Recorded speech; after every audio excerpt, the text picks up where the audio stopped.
सपना तो भैया पूरा हो गया पर मुझे दर्शन नहीं हुए। very privileged to witness the new age of India. বন্ধুরা, গত 22শে জানুয়ারি ভব্য প্রাণ প্রতিষ্ঠা অনুষ্ঠানে অযোধ্যায় রাম মন্দিরে রামলালাকে বিধি বিধানের সহিত স্থাপন করা হয়। রাম মন্দিরের এই মন্দির নির্মাণের জন্য দেশজুড়ে বহু মানুষ, যার মধ্যে সিনেমা আর্টিস্টরা রয়েছেন, বড় বড় উদ্যোগপতিরা রয়েছেন, তারা দান করেছেন। আমি আগের ভিডিওতে আপনাদেরকে জানিয়েছিলাম যে সিনেমা, মিউজিক ও ক্রিকেট জগৎ থেকে কারা কারা কত দান দিয়েছেন মন্দির নির্মাণে। তবে আজকের এই ভিডিওতে আমরা দেশের সবথেকে বড় উদ্যোগপতিদের নিয়ে কথা বলবো, যারা রাম মন্দিরের নির্মাণের জন্য হিউজ অ্যামাউন্টের অর্থ দান করেছেন। মন্দিরের জন্য দান করার এই লিস্টে সবার ওপরে কে আছেন জেনে নেব আমরা এই ভিডিওতে। এই ভিডিওটি পয়েন্ট ওয়াইজ হতে চলেছে, তাই ভিডিওটিকে একটু স্কিপ না করে শেষ পর্যন্ত দেখুন। নমস্কার প্রিয় দর্শক, আজব কাহিনীর আরও একটি নতুন ভিডিওতে আপনাদের সবাইকে স্বাগত। আপনাদের কাছে ছোট্ট একটি অনুরোধ করব, কমেন্টে অবশ্যই লিখুন জয় শ্রীরাম। অযোধ্যায় রাম মন্দির নির্মাণে রামলালার ঘর তৈরির জন্য দেশ বিদেশ থেকে প্রচুর টাকা দান করা হয়েছে।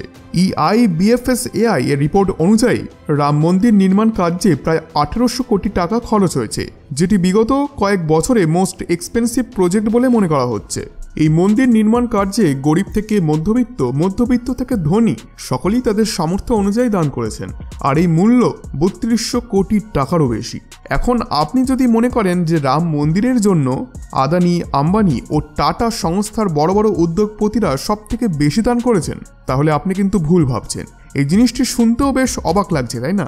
ডিএনএর একটি খবর অনুযায়ী সুরাটে বসবাসকারী এক বিজনেস টাইকুন 101 কেজি সোনার দান করেছেন। Diamond business owner Dilip Kumar Lakhiji Ram মন্দিরের নির্মাণের জন্য সবথেকে বড় দান দিয়েছেন। দিলীপ কুমারজি মন্দির ট্রাস্টকে 101 কিলো সোনা দান করেছেন, যার ব্যবহার করা হয়েছে মন্দিরের গর্ভগৃহে, মন্দিরের স্তম্ভে ও ত্রিশূলে। এখন যদি এর মূল্য আপনি হিসাব করেন, তাহলে বর্তমান 10 গ্রাম সোনার মূল্য 68,000 টাকার সমান।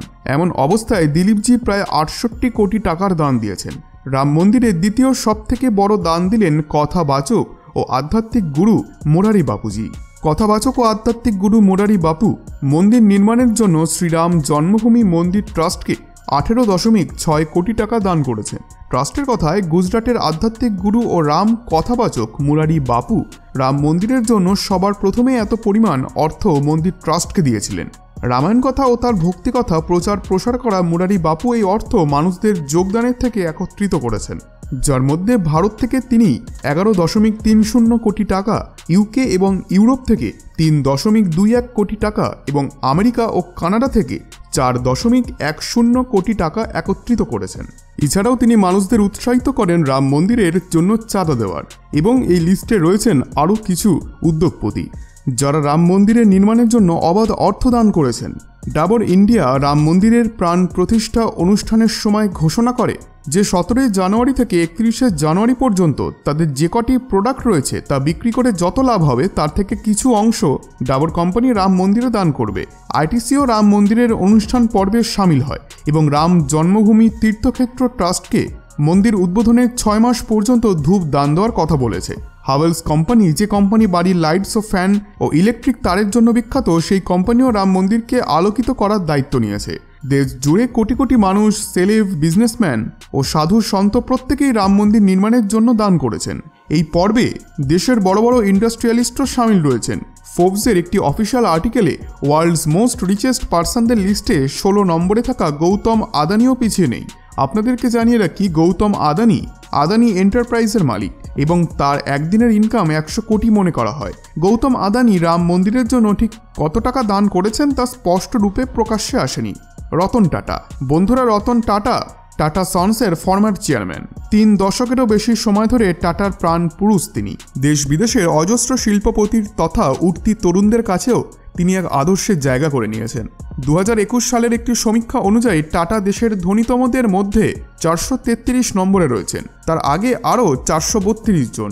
কিছুটা অবাকই হতে হয় যে সংস্থা এত দিনের পুরনো তথা যে সংস্থার চেয়ারম্যান দেশ তথা বিদেশের এত বড় একজন শিল্পপতি, তিনি কিভাবে সম্পদের তালিকায় এতটা নিচের সারিতে থাকতে পারেন। এই উত্তরটা অনেকেই আন্দাজ করতে পেরেছেন। আসলে টাটাদের একাধিক সংস্থার মালিক বিভিন্ন চ্যারিটেবল ট্রাস্ট, তাই জন্য টাটা কোম্পানির যে প্রফিট হয় তার অধিকাংশটাই দান করা হয় চ্যারিটিতে। রাম মন্দিরের জন্য রতন টাটা ভরপুর দান করেছেন। সূত্র অনুযায়ী রতন টাটা রাম মন্দিরের জন্য 100 কোটি টাকা দান করেছেন।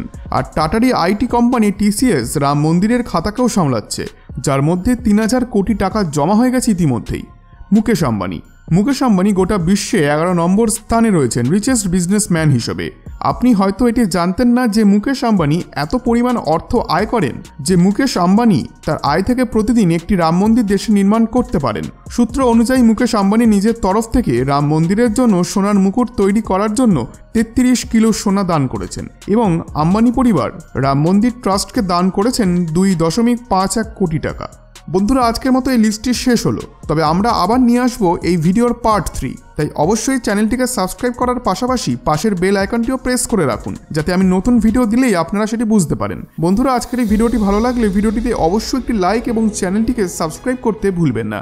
ধন্যবাদ।